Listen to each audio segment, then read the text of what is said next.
नमस्ते दोस्तों, स्वागत है आपका द कहानीबाज के कहानियों में। पेश है निर्मला का तीसरा एपिसोड। चलिए चलते हैं आज की कहानी की ओर। इस तर्क ने पंडित जी को निरुत्तर कर दिया। वादी ने वह तीर छोड़ा था जिनका उनके पास कोई काट नहीं था। शत्रु ने उन्हीं के हथियार से उन पर वार किया और वो उसका प्रतिकार ना कर सके। वो अभी कोई जवाब सोच ही रहे थे कि बाबू साहब ने फिर नौकरों को पुकारना शुरू किया। अरे तुम सब गायब हो, झगड़ू, छकौड़ी, भवानी, राम, गुलाम, एक भी नहीं बोलता। सब के सब मर गए। पंडित जी के वास्ते पानी वानी की फिक्र नहीं है। न जाने इन सबों को कोई कहां तक समझाए। अकल छू तक नहीं गई। देख रहे हैं कि एक महाशय दूर से थके मांदे चले आ रहे हैं, पर किसी की जरा भी परवाह नहीं। लाओ पानी, लाओ पानी वानी रखो। पंडित जी आपके लिए शरबत बनवाऊं या फलहारी मिठाई मंगवा दूं? मोटेराम मिठाइयों के विषय में किसी तरह का बंधन ना स्वीकार करते थे। उनका सिद्धांत था कि घृत से सभी वस्तुएं पवित्र हो जाती है। रसगुल्ले और बेसन के लड्डू उन्हें बहुत प्रिय थे, पर शरबत में उन्हें रुचि ना थी। पानी से पेट भरना उनके नियम के विरुद्ध था। सकुचाते हुए बोले, शरबत पानी की मुझे आदत नहीं, मिठाई खा लूंगा। भालचंद्र ने कहा, फलाहारी ना। मोटेराम ने कहा, इसका मुझे विचार नहीं। भालचंद्र ने कहा, है तो यही बात। सोच साथ सब ढकोसला है, मैं स्वयं नहीं मानता। अरे अभी तक कोई नहीं आया। छकौड़ी, ममानी, गुरदीन, राम, गुलाम, कोई तो बोली। अब की भी वही बूढ़ा कहार खांसता हुआ आकर खड़ा हो गया और बोला, सरकार मेरा तलब दे दीन जाए, ऐसी नौकरी मुंह से ना हुई। कहाँ लो दौरी, दौड़त दौड़त गोड़ पिराए लागत है। भला भालचंद्र ने कहा, काम कुछ करो या ना करो, पर तलब पहले चाहिए। दिन भर पड़े पड़े खांसा करो, तलब तो तुम्हारी चढ़ रही है। जाकर बाजार से काने की ताजी मिठाई ला, दौड़ता हुआ जा। कहार को ये हुक्म देकर बाबू साहब घर में गए और स्त्री से बोले, वहां से एक पंडित जी आए हैं, ये खत लाए हैं, जरा पढ़ो तो। पत्नी का नाम रंगीली बाई था। गोरे रंग की प्रसन्न मुख महिला थी। रूप और यौवन उनसे विदा हो रहे थे, पर किसी प्रेम मित्र की भांति मचल मचल कर 30 साल तक जिसके गले से रहे, उसे छोड़ते ना बनता था। हिंदी साहित्य की ये दुनिया जहां कहानियां सिर्फ कहानियां नहीं, एक विरासत है, और द कहानीबाज उसी विरासत को आज की पीढ़ी तक पहुंचाने की एक छोटी सी कोशिश है। मैं ये सब आपके लिए दिल से करता हूं, लेकिन अगर आप चाहें तो इस सफर में मेरा थोड़ा सा साथ दे सकते हैं। आप स्क्रीन पर दिख रहे क्यूआर कोड को स्कैन करके मुझे छोटा सा डोनेशन भेज सकते हैं। चाहे कि एक कप जितना भी सहयोग मेरे लिए बहुत मायने रखता है। आपका हर योगदान मुझे और बेहतर कहानियां सुनाने का हौसला देता है। शुक्रिया दिल से। रंगीली बाई बैठी पान लगा रही थी। बोली, कह दिया ना हमें वहां करना मंजूर नहीं। भालचंद ने कहा, हाँ कह तो दिया, पर हमारे संकोच के मुंह से शब्द ना निकलता था। झूठ मूठ का हिला करना पड़ा। रंगीली ने कहा, साफ बात कहने में संकोच क्या, हमारी इच्छा है, नहीं करते। किसी का कुछ लिया तो नहीं है। जब दूसरी जगह 10,000 नगद मिल रहे हैं तो वहां क्यों करूं? उनकी लड़की कोई सोने की थोड़ी है। वकील साहब जीते होते तो शर्माते शर्माते 15-20 हजार दे देते। अब वहां क्या रखा है? भालचंद ने कहा, एक दफा जबान देखकर मुकर जाना अच्छी बात नहीं। कोई मुख से कुछ ना कहे, पर बदनामी हुई बिना नहीं रहती। मगर तुम्हारी जिद से मजबूर हूं। रंगीली बाई ने पान खाकर खत खोला और पढ़ने लगी। हिंदी का अभ्यास बाबू साहब को तो बिल्कुल न था, और यद्यपि रंगीली बाई भी शायद ही कभी किताब पढ़ती हो, पर खत वत पढ़ लेती थी। पहली ही पंक्ति पढ़कर उनकी आंखें सजल हो गई, और पत्र समाप्त किया तो उनकी आंखों से आंसू बह रहे थे। एक एक शब्द करुणा के रस में डूबा था। एक एक अक्षर से दीनता टपक रही थी। रंगीली बाई की कठोरता पत्थर की नहीं, लाख की थी, जो एक आंच से पिघल जाती है। कल्याणी के करुणोत्पादक शब्दों ने उनके स्वार्थ मंडित हृदय को पिघला दिया। रुंधे हुए कंठ से बोली, अभी ब्राह्मण बैठा है ना? बालचंद्र ने कहा, पली के आंसुओं को देख देख सूखे जाते, अपने ऊपर झल्ला रहे थे कि नाहक मैंने यह खत इसे दिखाया। इसकी जरूरत ही क्या थी? इतनी बड़ी भूल इनसे कभी नहीं हुई थी। संदिग्ध भाव से बोले, शायद बैठा हो, मैंने तो जाने को कह दिया था। रंगीली ने खिड़की से झांक कर देखा। पंडित मोटेराम जी बगुले की तरह ध्यान लगाए बाजार के रास्ते की ओर ताक रहे थे, लालसा से व्यग्र होकर। ये पहलू बदलते कभी वो पहलू। एक आने की मिठाई ने तो आशा की कमर पहले ही तोड़ दी थी, उसमें भी ये विलंब। दारुण दशा थी। उन्हें बैठे देख कर रंगीली बोली, है अभी जाकर कह दो हम विवाह करेंगे। बेचारी बड़ी मुसीबत में है। भालचंद्र ने कहा, तुम भी कभी कभी बच्चों की सी बातें करने लगती हो। अभी उससे कह आया हूं कि मुझे विवाह मंजूर नहीं। एक लंबी चौड़ी भूमिका बांधनी पड़ी। अब जाकर ये संदेश कहूंगा तो अपने दिल में क्या कहेगा? जरा सोचो तो। यह शादी विवाह का मामला है, लड़कों का खेल नहीं कि अभी एक बात की अभी पलट गए। भले आदमी की बात नहीं हुई, दिल लगी हुई। रंगीली बाई ने कहा, अच्छा तुम अपने मुंह से ना कहो, उस ब्राह्मण को मेरे पास भेज दो। मैं इस तरह समझा दूंगी कि तुम्हारी बात भी रह जाए और मेरी भी। इसमें तो कोई आपत्ति नहीं। भालचंद ने कहा, तुम अपने सिवाय सारी दुनिया को नादान समझती हो।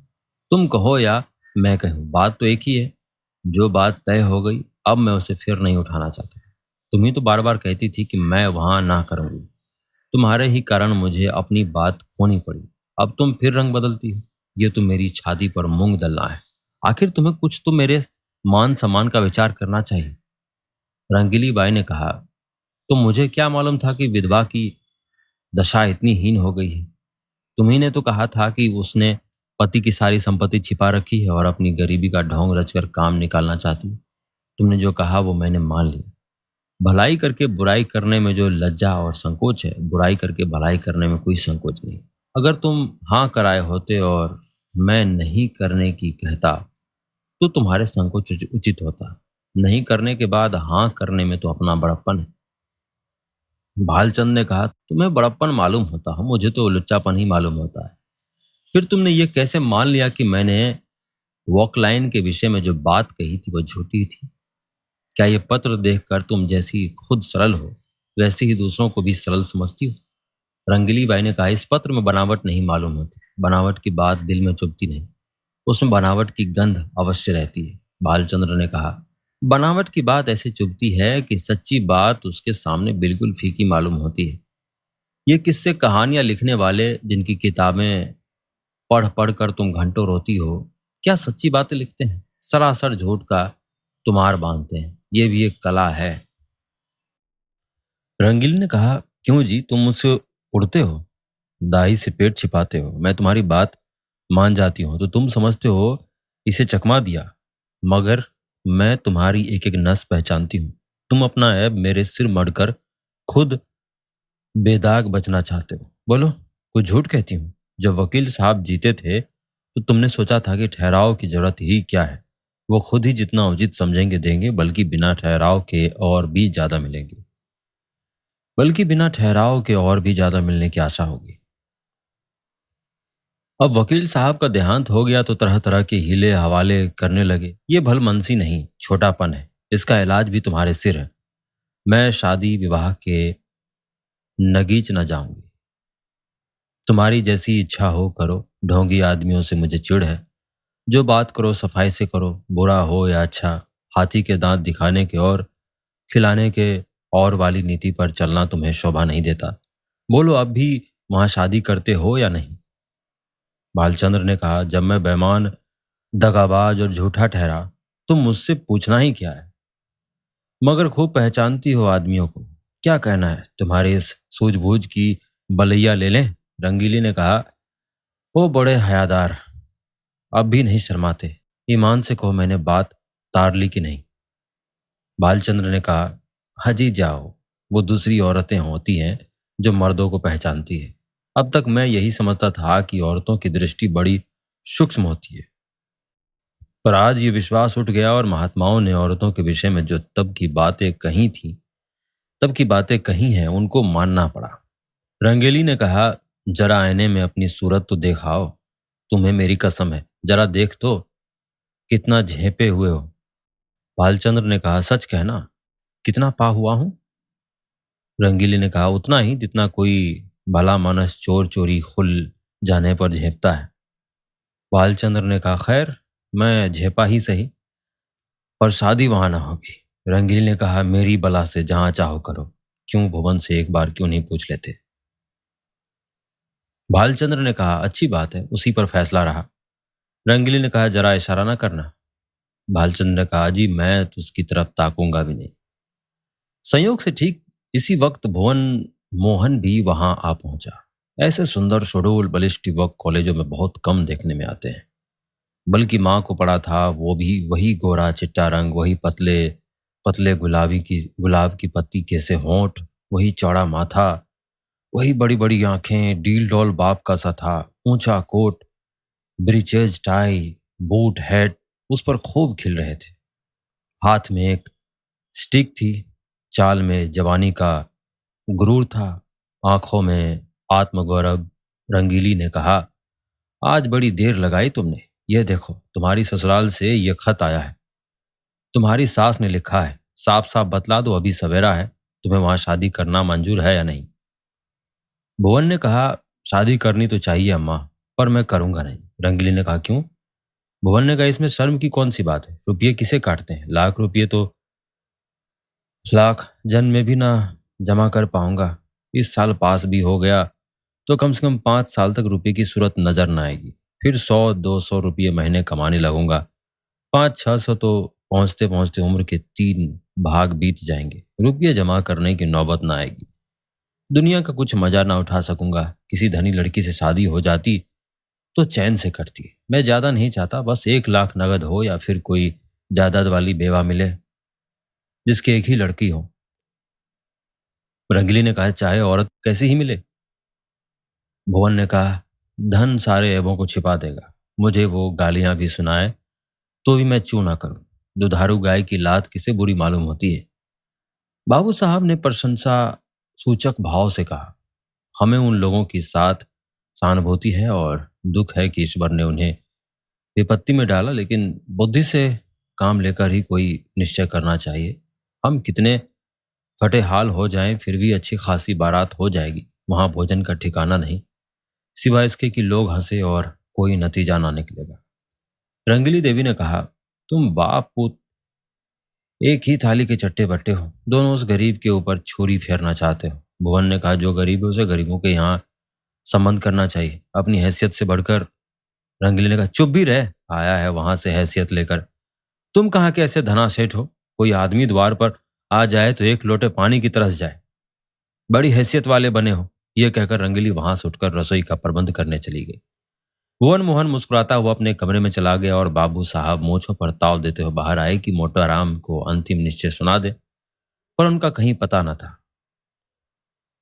मोटे राम जी कुछ देर तक तो कहार की बाट देखते रहे।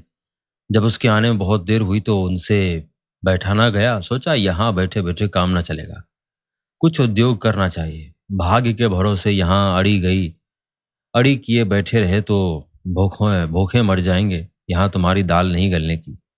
चुपके से लकड़ी उठाई और जिधर कहार गया था उसकी तरफ चले। बाजार थोड़ी दूर पर था। एक क्षण में जा पहुंचे। देखा तो बुढ़ा एक हलवाई की दुकान पर बैठा चिलम पी रहा था। उसे देखते ही आपने बेतकुल्फी से कहा, अभी कुछ तैयार नहीं है क्या महाराज। सरकार वहां बैठे बिगड़ रहे हैं। जाकर सो गया, कहीं ताड़ी पीने लगा। मैंने कहा, सरकार यह बात नहीं, बुढ़ा आदमी है, आते आते ही आएगा। बड़े विचित्र जीव हैं, न जाने इनके यहाँ कैसे नौकर टिकते हैं। मुझे छोड़कर आज तक दूसरा कोई टिका नहीं और ना टिकेगा। साल भर से तलब नहीं मिली, किसी को तलब नहीं देते। जहां किसी ने तलब मांगी और वे लगे उसे डांटने। बेचारा नौकरी छोड़कर भाग जाता है। वे दोनों आदमी जो पंखा झल रहे थे सरकारी नौकर हैं। सरकार से 2 अर्दली मिले हैं ना, इसी से पड़े हुए हैं। मैं भी सोचता हूँ जैसा तेरा ताना बाना वैसी मेरी भरनी। 10 कट गए हैं, साल 2 साल और इसी तरह कट जाएंगे। मोटा राम ने कहा, तो तुम ही अकेले हो, नाम तो कई कहारों का लेते हैं। कहार ने कहा, ये सब इन 2-3 महीनों के अंदर आए और छोड़ छोड़ कर चले गए। ये अपना रौब जमाने को अभी तक उनका नाम जपा करते। कहीं नौकरी दिखाइएगा, चलूं। मोटे राम ने कहा, जी बहुत नौकरी है, कहार तो आजकल ढूंढे नहीं मिलते। तुम तो बहुत पुराने आदमी हो, तुम्हारे लिए नौकरी की क्या कमी है। यहाँ कोई ताज़ी चीज़ है? मुझसे कहने लगे खिचड़ी बनवाइएगा या बाटी लगाइएगा। मैंने कह दिया सरकार बूढ़ा आदमी है, रात को उसे मेरा भोजन बनाने में कष्ट होगा, मैं कुछ बाजार से ही खा लूँगा। इसकी आप चिंता ना करें। बोले अच्छी बात है, कहार आपको दुकान पर मिलेगा। बोलो साहब जी कुछ तर माल तैयार है, लड्डू तो ताज़े महसूस होते हैं। तौल दो एक सिर, तौल दो एक सिर भर, आऊँ वहीं ऊपर ना। ये कहकर मोटाराम जी हलवाई की दुकान पर जा बैठे और तर माल चखने लगे। खूब छक कर खाया। ढाई तीन सेर चट कर गए। खाते थे और हलवाई की तारीफ करते। साहजी तुम्हारी दुकान का जैसा सुना था वैसा ही माल पाया। बनारस वाले रसगुल्ले नहीं बना पाते, कलाकंद अच्छी बनाते हैं, पर तुम्हारी उनसे बुरी नहीं। माल डालने से अच्छी चीज नहीं बन जाती, विद्या चाहिए। हलवाई ने कहा कुछ और लीजिए महाराज, थोड़ी सी रबड़ी मेरी तरफ से लीजिए। मोटे राम ने कहा इच्छा तो नहीं है लेकिन दे दो पाव भर। हलवाई पाव भर क्या कीजिएगा, चीज अच्छी है, आधा सेर तो लीजिए। खूब इच्छापूर्ण भोजन करके पंडित जी ने थोड़ी देर तक बाहर की सैर की और 9 बजते बजते मकान पर आए। यहाँ सन्नाटा सा छाया हुआ था, एक लालटेन जल रही थी। आपने चबूतरे पर बिस्तर जमाया और सो गए। सवेरे अपने नियमानुसार कोई 8 बजे उठे तो देखा कि बाबू साहब टहल रहे हैं। इन्हें जगह देखकर पालागन कर बोले महाराज आप रात कहाँ चले गए? मैं बड़ी रात आपकी राह देखता रहा, भोजन का सब सामान बड़ी देर तक रखा रहा। जब आप ना आए तो रखवा दिया गया। आपने कुछ भोजन किया था या नहीं? मोटाराम ने कहा हलवाई की दुकान से कुछ खा आया था। भालचंद्र ने कहा जी पूरी मिठाई में वो आनंद कहाँ जो बाटी और दाल में है। 10-12 आना खर्च हो गए होंगे, फिर भी पेट ना भरा होगा। आप मेरे मेहमान हो, जितने पैसे हों ले लीजिएगा। मोटेराम ने कहा आप ही के हलवाई की दुकान पर खा आया था, वो जो नुक्कड़ पर बैठता है। भालचंद्र ने कहा कितने पैसे देने पड़े? आपके हिसाब में लिखा दिया है। बालचंद्र ने कहा जितनी मिठाइयाँ ली हों मुझे बता दीजिए, नहीं तो पीछे से बेईमानी करने लगेगा। एक ही ठग है। मोटेराम ने कहा कोई 2.5 सेर मिठाई थी और आधा सेर रबड़ी। बाबू साहब ने विस्फारित नेत्रों से पंडित जी को देखा, मानो कोई अचंभे की बात सुनी हो। 3 सेर तो कभी यहाँ महीने भर का टोटल भी ना होता था, और ये वहां से एक बार में कोई 4 रुपये का माल उड़ा गए। अगर एक आधा दिन रह गए तो बधिया बैठ जाएगी। पेट है या शैतान की कब्र? 3 सेर कुछ ठिकाना है? उद्विग्न दशा में दौड़े हुए अंदर गए और रंगीली से बोले कुछ सुनती हो? ये वहां से कल 3 सेर मिठाई बढ़ा गए। 3 सेर पक्की तौल। रंगीली बाई ने विस्मित होकर कहा अजी नहीं, 3 सेर भला खाया जाएगा? आदमी है या बैल? भालचंद्र ने कहा 3 सेर तो अपने मुंह से कह रहा है, 4 से कम नहीं खाई होगी पक्की तौल। रंगीली ने कहा पेट में सनीचर है क्या? भालचंद्र ने कहा आज और रह गया तो 6 सेर पर हाथ फिरेगा। रंगीली बाई ने कहा तो आज रहे ही क्यों? खत का जो जवाब देना हो देकर विदा करो। अगर रहे तो साफ कह देना कि हमारे यहाँ मिठाई मुफ्त नहीं आती। खिचड़ी बनाना हो बनवाए, नहीं तो अपनी राह ले। जिन्हें ऐसे पेटुओं को खिलाने से मुक्ति मिलती हो तो खिलावे, हमें ऐसी मुक्ति ना चाहिए। मगर पंडित जी विदा होने को तैयार बैठे थे, इसीलिए बाबू साहब को कौशल से काम लेने की जरूरत ना पड़ी। पूछा क्या तैयारी कर दी महाराज? मोटे राम ने कहा हाँ सरकार अब चलूंगा, 9 बजे की गाड़ी मिलेगी ना। बालचंद्र ने कहा भला आज तो रहिए। ये कहते कहते बाबू साहब को भय हुआ कि कहीं यह महाराज सचमुच न रह जाए, इसीलिए वाक्य को यूं पूरा किया हाँ वहां भी लोग आपका इंतजार कर रहे होंगे। मोटे राम ने कहा 1-2 दिन की तो कोई बात ना थी, विचार भी यही था कि त्रिवेणी का स्नान करूंगा, पर बुरा ना मानिए तो कहूं आप लोगों को ब्राह्मणों के प्रति लेश मात्र भी श्रद्धा नहीं है। हमारे यजमान है जो हमारा मुंह जोहते रहते हैं कि पंडित जी कोई आज्ञा दे तो उसका पालन करें, पर उनके द्वार पर पहुंच जाते हैं तो अपना धन्य भाग्य समझते हैं और सारा घर छोटे से बड़े तक हमारे सेवा सत्कार में मग्न हो जाता है। जहां अपना आदर नहीं वहां एक क्षण ठहरना असहाय है। जहां ब्राह्मण का आदर नहीं वहां कल्याण नहीं हो सकता। भालचंद्र ने कहा महाराज हमसे तो ऐसा अपराध नहीं हुआ। मोटे राम ने कहा अपराध नहीं हुआ और अपराध कहते किसे हैं? अभी आप ही ने घर में जाकर कहा कि ये महाशय 3 सेर मिठाई चट कर गए, पक्की तौल। आपने अभी खाने वाले देखे कहाँ हैं? एक बार खिलाइए तो आंखें खुल जाएं। ऐसे ऐसे महापुरुष पड़े हुए हैं जो पसेरी भर मिठाई खा जाएं और टकार तक ना लें। मिठाई खाने के लिए हमारी चिरौरी की जाती है। हम भिक्षुक ब्राह्मण नहीं हैं जो आपके द्वार पर खड़े रहें। आपका नाम सुनकर आए थे, यह न जानते थे कि यहाँ मेरे भोजन के भी लाले पड़ेंगे। भगवान आपका भला करें। बाबू साहब ऐसा झेंपे कि मुंह से बात न निकली। जिंदगी भर में उन पर कभी ऐसी फटकार ना पड़ी थी। बहुत बातें बनाई, आपकी चर्चा ना थी, एक दूसरे महाशय की बात थी, लेकिन पंडित जी का क्रोध शांत ना हुआ। वो सब कुछ कह सकते थे पर अपने पेट की निंदा ना सह सकते थे। औरत से रूप की निंदा जितनी अप्रिय लगती है, उससे कहीं अधिक अप्रिय पुरुष को अपने पेट की निंदा लगती है। बाबू साहब मानते तो थे, पर यह धड़का भी समाया हुआ था कि ये टिक ना जाए। उनकी कृपणता को छिपाने के लिए उन्होंने कोई बात उठा ना रखी, पर होने वाली बात होकर रही। पछता रहे थे कि कहीं से घर में इसकी बात करने गया और कहा भी तो उच्च स्वर में। यह दुष्ट भी कान लगाए सुनता रहा, किंतु अब पछताने से क्या हो सकता था। जाने किस मनहूस की सूरत देखी थी कि ये विपत्ति गले पड़ी। अगर इस वक्त यहां से रुष्ट होकर चला गया तो वहां जाकर बदनाम करेगा और मेरा सारा कौशल खुल जाएगा। अब तो इसका मुंह बंद कर देना ही पड़ेगा। ये सोच विचार करते हुए घर में जाकर रंगीली बाई से बोले, इस दुष्ट ने हमारी तुम्हारी बातें सुन ली, रूठ कर चला जा रहा है। रंगीली बाई ने कहा, जब तुम जानते थे कि द्वार पर खड़ा है तो धीरे से क्यों नहीं बोले? बालचंद्र ने कहा, विपत्ति आती है तो अकेले नहीं आती। ये क्या जानता था कि द्वार पर कान लगाए खड़ा है? रंगीली बाई ने कहा, ना जाने किसका मुंह देखा था। भालचंद्र ने कहा, वही दुष्ट सामने लेटा हुआ था। जानता तो उधर ताकता ही नहीं। अभी तो इसे कुछ दे दिलाकर राजी करना पड़ेगा। रंगीली बाई ने कहा, जाने भी दो। जब तुम्हें वहां विवाह ही नहीं करना है तो क्या परवाह है, जो चाहे कहे। भालचंद्र ने कहा, यूं जान ना बचेगी। लाओ 10 रुपये विदाई के बहाने दे दो। रुपये इस पर फिर इस मनहूस की सूरत न दिखाए। रंगीली ने बहुत पछताते पछताते 10 रुपये निकाले और बाबू साहब ने उन्हें ले जाकर पंडित जी के चरणों पर रख दिया। पंडित जी ने दिल में कहा, धत तेरे मक्खी चूस की, ऐसा रगड़ा कि याद ही करोगे। तुम समझते हो कि 10 रुपये देकर उसे उल्लू बना दूंगा? इस फेरे में ना रहना। यहाँ तुम्हारी नस नस पहचानते हैं। रुपये जेब में रख ली और आशीर्वाद देकर अपनी राह ली। बाबू साहब बड़ी देर तक खड़े सोच रहे थे। मालूम नहीं अब भी मुझे कृपण ही समझ रहा है या पर्दा ढक गया। कहीं ये रुपये भी तो पानी में नहीं गिर पड़े।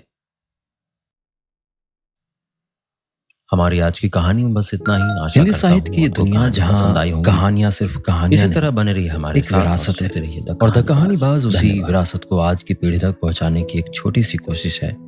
मैं ये सब आपके लिए दिल से करता हूँ, लेकिन अगर आप चाहें तो इस सफर में मेरा थोड़ा सा साथ दे सकते हैं। आप स्क्रीन पर दिख रहे QR कोड को स्कैन करके मुझे छोटा सा डोनेशन भेज सकते हैं। चाहे कि एक कप जितना भी सहयोग मेरे लिए बहुत मायने रखता है। आपका हर योगदान मुझे और बेहतर कहानियां सुनाने का हौसला देता है। शुक्रिया दिल से।